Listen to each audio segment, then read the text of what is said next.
because I have 3 children that are below the age of 10. Below the age of 10 means to me that they are the next generation. They are the generation that is going to define what the future of Africa looks like. And to me, the future of Africa has a narrative that we're coming from that has been very difficult for us. We have a lot of things that we're not happy about, that we complain about.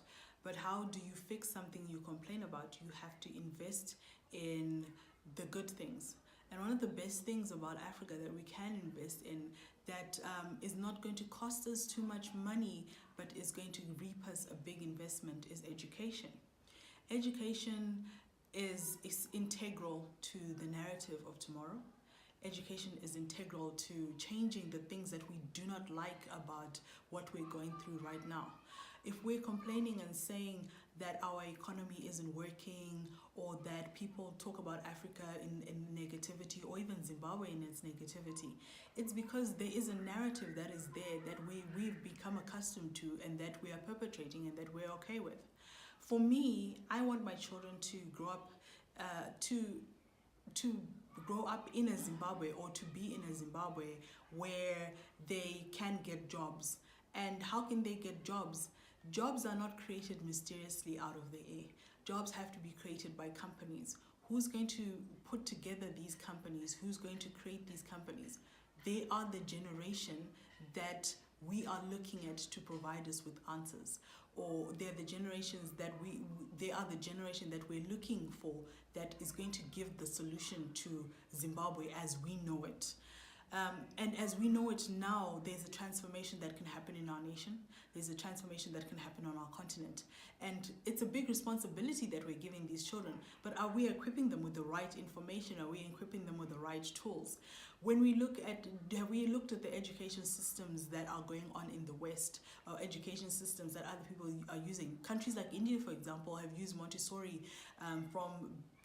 during the World War II, when Gandhi brought in Maria Montessori to teach Indian teachers and Indian institutions how to use Montessori.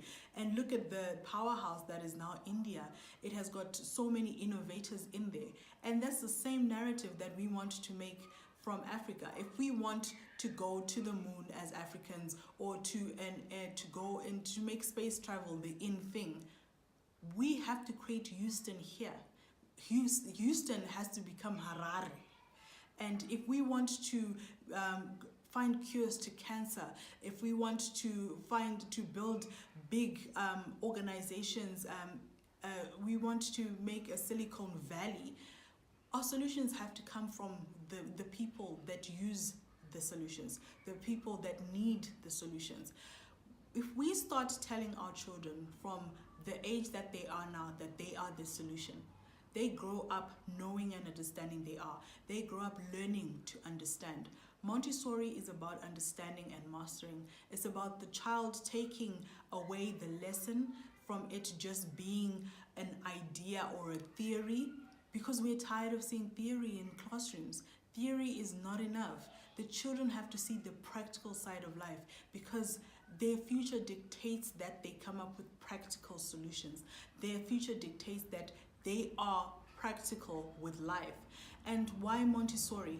Montessori because it's time that we looked to a solution that is going to bring about a strong narrative, a solution that is going to bring about companies that our children can live off, economies that our children can be proud of, economies that they built, solutions that they bring.